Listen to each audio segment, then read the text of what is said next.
Hello friends, welcome back. I am Jason. Recently fixed up this old axe, my favorite axe. It's a Collins 2 1/4. And I really like this axe, and now it needs a sheath. And you guys know, if you've seen me make any other sheaths before, PVC is one of my preferred materials just because it's so dang inexpensive. And this is just some 4-inch drain pipe. It's thin-walled PVC, and it gets the job done. It's basically exactly the same as Kydex for the most part. It's just white, which I know a lot of people don't like. They don't like white sheaths. They want things to be tactical and camouflage and earth tones. But honestly, if I drop my axe on the ground in the leaf litter and stuff like that, it might be kind of nice to have a bright white sheath that I can easily identify.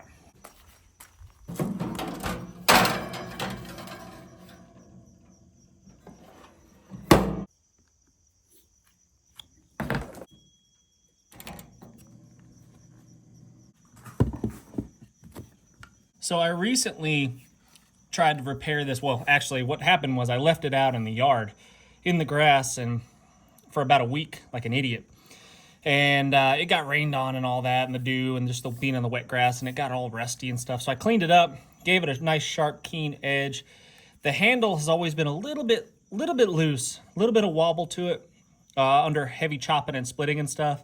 So I soaked it in linseed oil for about an hour, and I put a new step wedge, a secondary step wedge in there to hopefully spread that wood out and tighten it up. So far, so good. I've done a little bit of splitting with it. Nothing too heavy, too crazy to really test it out, but we might do that today and see how it holds up. I'm just trying to avoid taking the axe head off and then refitting it completely, which is a significantly bigger job. So hopefully that little fix that we did gets the job done. The reason I like this axe so much is the handle. I love this handle. It is perfect. It is the absolute perfect size, the right dimensions. I love the curvature of it. I love everything about this handle, and that's why I like this axe so much. It is awesome.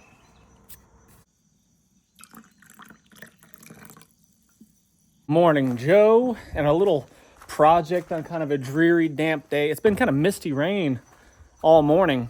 I was planning on actually painting my camper shell there, but so much for that. I could, with some help, get it in here in the barn and potentially paint it in here, but it's pretty friggin' heavy. I'll just wait until it's not raining. How about that? I hate painting anyway, so this just gives me an excuse to do a fun project instead of a crappy project like painting. Painting is the worst. Oh yeah, we're getting there. Getting there. So you see that? Whew. Getting soft, but only one side of it is. Because my toaster, my Daniel Defense toaster oven is slowly failing me. Only the heating elements on the bottom are currently working and not the top. Oh, sorry. Don't want to put that away. I don't want to offend anybody. Scare some people off. I think it's pretty good.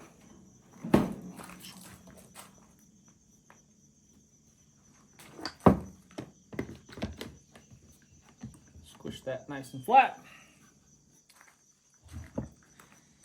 And that'll give us, once I cut the edges off, it'll give us 2 really nice flat pieces of Kydex, PVC Kydex to work with. Guys, if you like these kind of videos, if you like the how-tos, the crafty type videos, survival stuff, preparedness videos, if you're into any of that kind of stuff, just in general, adventure, all the stuff that I'm into, please consider subscribing. I'd be really grateful for that. Share the videos. Comments are always welcome and very much appreciated. And I'll get back to work.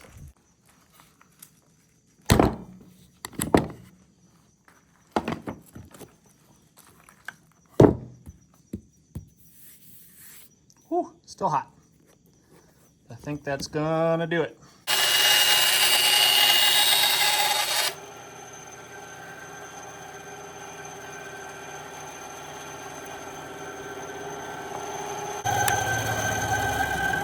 So what we got to do now is we've got to shape this thing to the desired size, shape that we want here. So we've got to figure out how much we need to wrap up and over. So the way that we're going to make this thing stay in the sheath, the retention on this thing is going to have a flap on this back side that folds over and holds it like a little hook. So what we've got to do is decide what that's going to be like. So I think what I'm going to do is just put that tab kind of right here in the middle, like that, right over the middle of the axe. So we'll leave that nice and long. And then we will trim this part possibly right here. And we just need that piece right like that.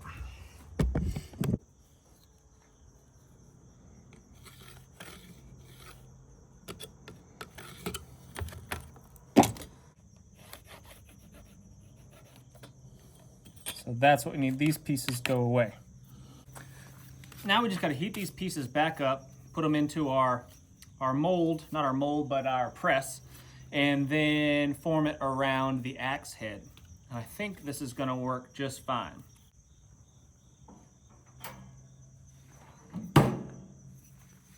Small piece, big piece, small piece goes there, big piece goes here, like so, closing, like so, quickly,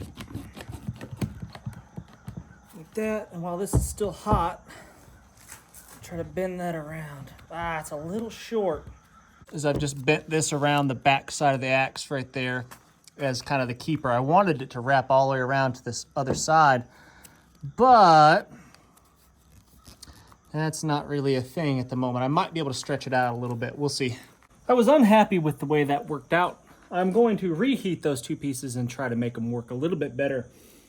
That's the beauty of working with this kind of material, is you could just heat it up again and reshape it. No big deal. And if I have to, I'll just cut a bigger piece and make sure that I can wrap that tag end around so it holds more securely onto the axe. And go. Like that. Like that. Like that. Close.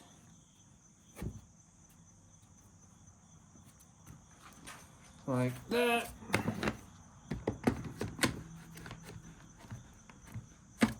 Try to get this curved around while it's still hot. You could always heat it up after, but just trying to save a step. I think we might have done it. That's what I wanted right there.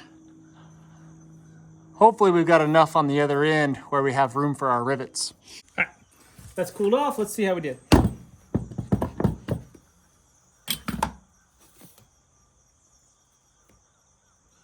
I think we did more good, more better.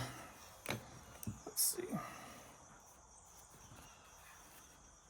Yeah, I think that's better. I think we got just enough space to get those rivets in there.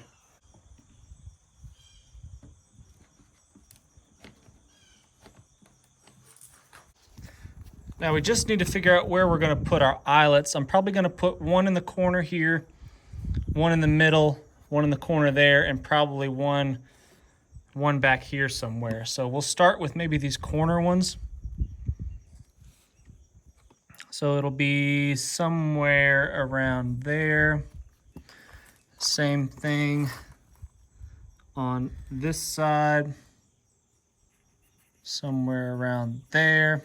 Might do two against the blade, but we'll start with these and we'll pin it together, and that will make it easier to line up the rest of the holes. So we'll start with those.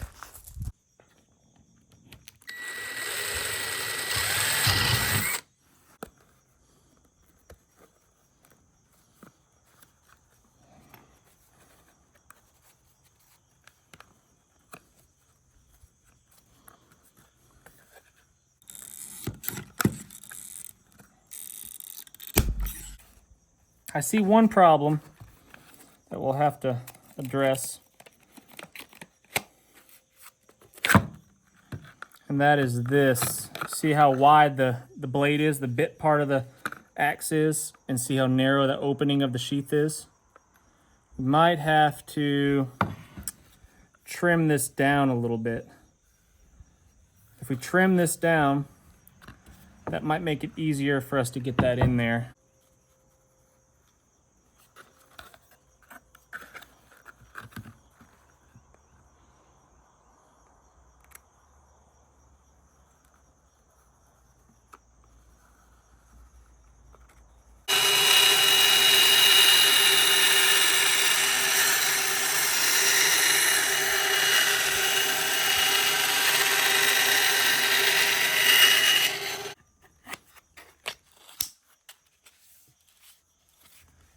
Oh yeah.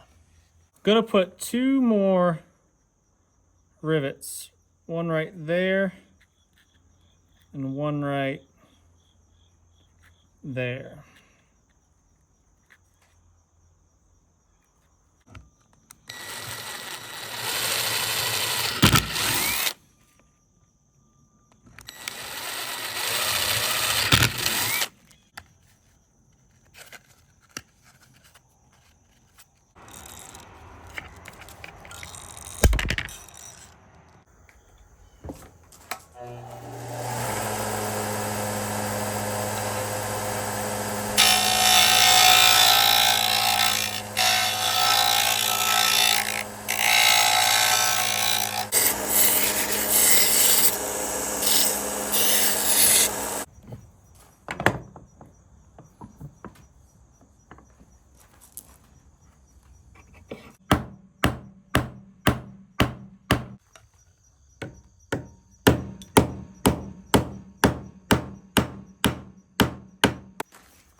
Ooh, that's a tough one. I think this is sour wood. It's a tough one.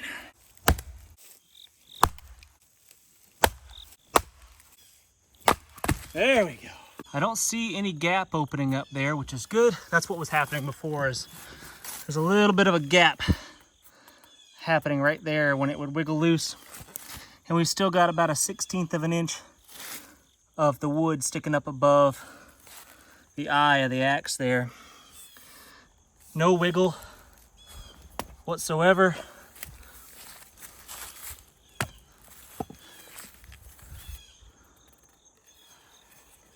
Good shape.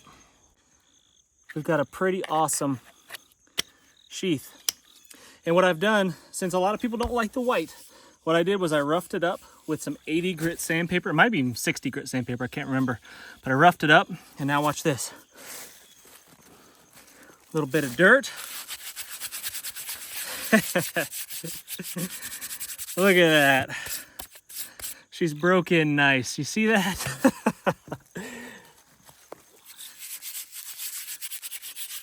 Just a little bit of rough sandpaper and a little bit of dirt. And now we are ready.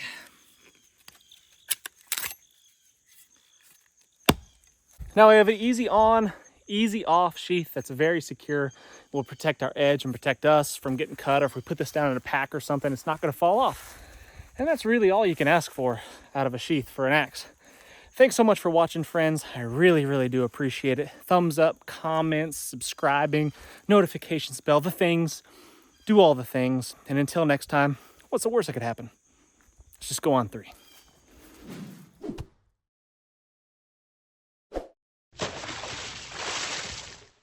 Land of Land, your trusted source for extraordinary vacant land across America that expresses your unique, special passions while diversifying your investment portfolio and hedging against runaway inflation.